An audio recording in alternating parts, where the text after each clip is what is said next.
Keeper of the Lost Cities, Lodestar, chapters 73 and 74.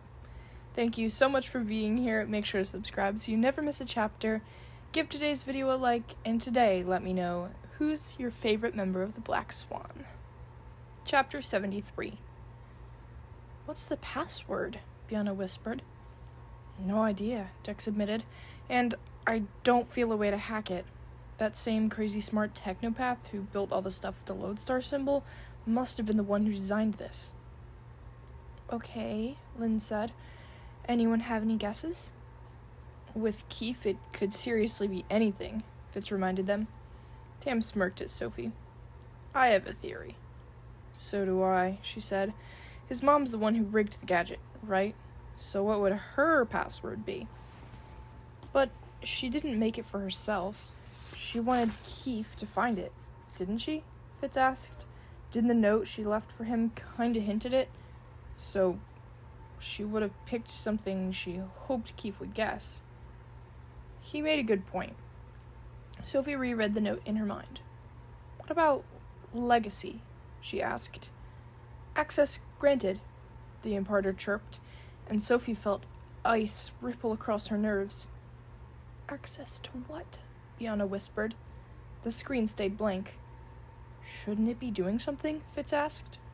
It is, Dex said. It's opening a private line. So it's hailing somebody right now? Sophie asked.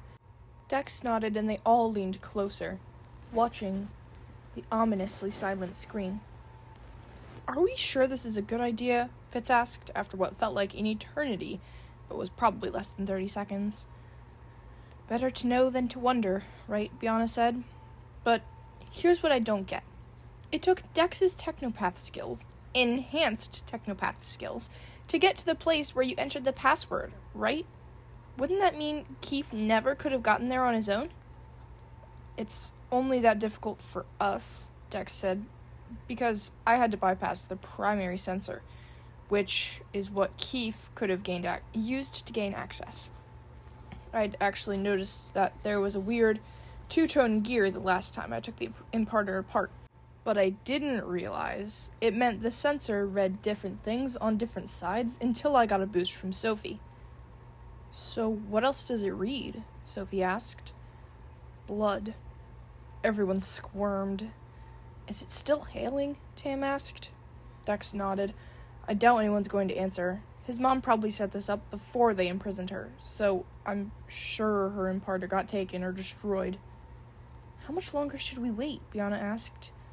Maybe give it another minute, Sophie said, just in case. She counted the passing seconds. At around 75, Dex told everyone, I guess that's it. He swiped a finger across the screen, frowning when the imparter flashed pale blue. Wait, was it not actually hailing yet? How would we know? Fitz asked. Ugh, this makes no sense. It's like, hello? A cracky, garbled voice blared from the imparter. Even with the distortion, the sound was unmistakable. Lady Gisela. They all leaned back in case they could somehow be seen. But the imparter's screen stayed silver, keeping the conversation limited to their voices. Keefe? Lady Gisela asked. Is someone there? Fuzzy static. It's you, isn't it, Sophie? Yes. The word slipped out before Sophie could think it through. Where's my son? Lady Gisela demanded.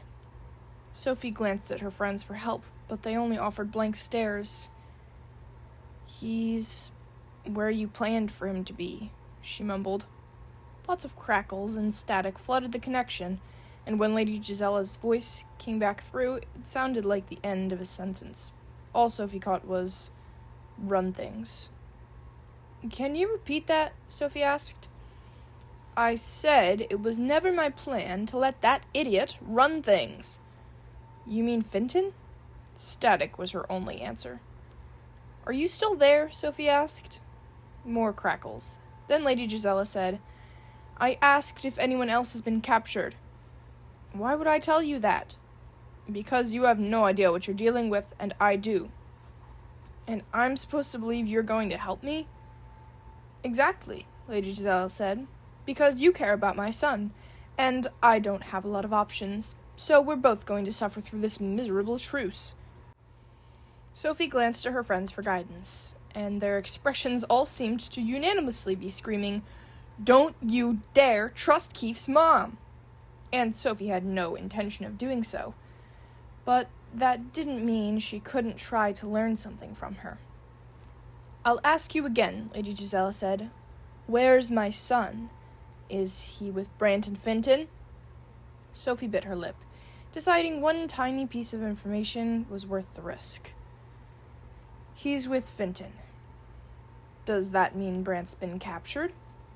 "Tell me why it matters." "You don't need to know. Who else was taken? Rye?" When Sophie didn't respond, Lady Gisela said, "I'll take that as a yes. And I need you to listen very carefully. You have to do exactly what I say, or you'll regret it." "Is that a threat?" "It's a warning, based on truths and hard realities I don't expect you to understand." "You know what I don't understand?" Sophie asked. "What you did to Syra Endel." Lady Gisela's voice darkened. "Whatever you think you know is one small, twisted piece of a much larger, much grander whole." "That sounds like a fancy way of trying to justify a murder." "Murder," Lady Gisela repeated.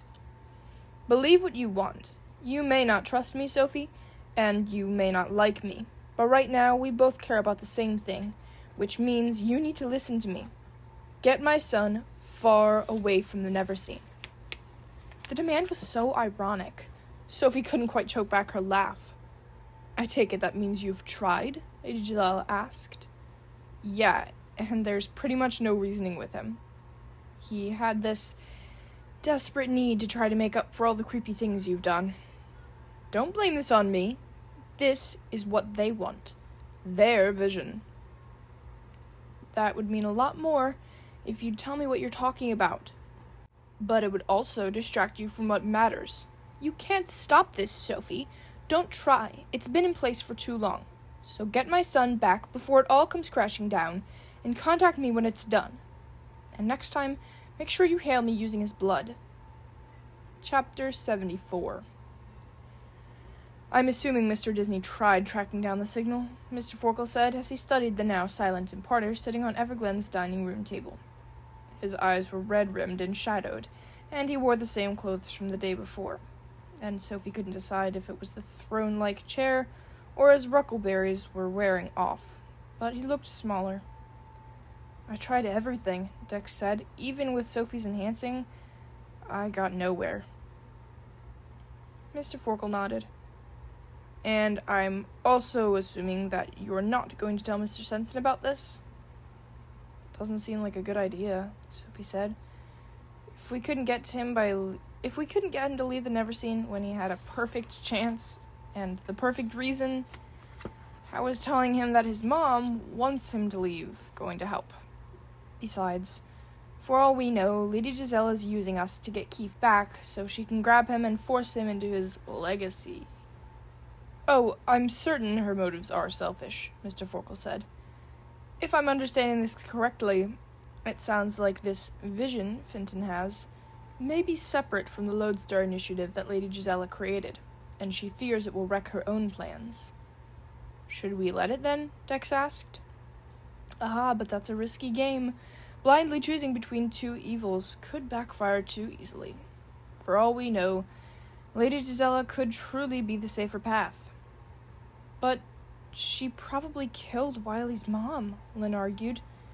"And Fenton definitely killed Kenrick," Sophie reminded her. "Yeah, they're both horrible options. I want to take them both down." "Hard to do that when we don't actually know what either of them are planning," Fitz mumbled. "After all our investigations into Lodestar, we still don't know what the initiative actually entails, and Fenton's vision is even more vague."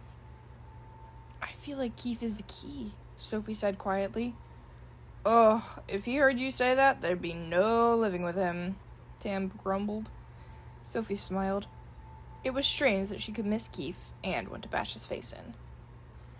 "I just meant there has to be a reason both Fenton and Lady Gisela want him on their side.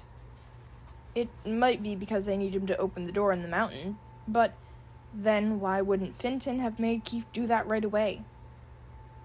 It feels like we're missing something, Bianna said. Doesn't it?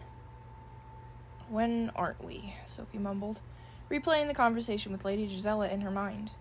There had to be a deeper meaning to her vague warnings and advice. I guess all we really need to know, she said quietly, for the moment at least, is whether Keefe is safer where his mom wants him to be, or safer where he's at. He's safest when he's not in the dark about that decision, Mr. Forkel told her, and can choose based on the knowledge and not his own misguided reasoning. The logic hit home. I guess I'll tell him what his mom said and see what he does, Sophie decided. The rest is up to him. Try to make it quick, Mr. Forkel told her. We have lots of other things to discuss when you're done. You want me to tell him now? Sophie asked. Why put off the inevitable? Who are you and what have you done with the guy who's always telling us to be patient? Tam asked. A sad smile curled Mr. Forkel's lips. Perhaps I'm learning to see the folly in delay. Haste can be dangerous too, of course, but there's a difference between caution and hesitation. Plus, I need Miss Foster's mind free of distraction for what's coming next. What's coming next? Sophie asked. One thing at a time, Miss Foster.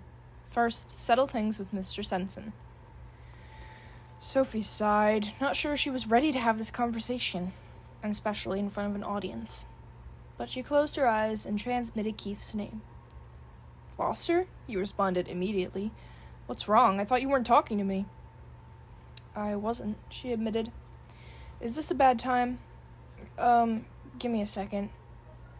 His mind went silent for a beat, long enough for Sophie to tug out an itchy eyelash. Okay, I told everyone I had to poop, he said, a little too proudly. That should keep them away for a few minutes. TMI. You realize I'm not actually pooping, right? I mean, I know I've shared a lot of things, but I don't think poop should be one of them. Unless it's sparkly and from an alicorn, or blasting like a geyser out of a goulon. Stop talking about poop. She shook her head, trying to knock those lovely mental images away and regain her focus. I have to show you something, and you might want to sit down for it.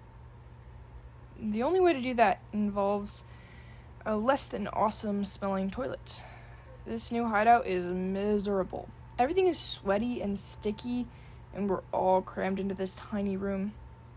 How many of you are there? Just me, Trix, Alvar, and Umber.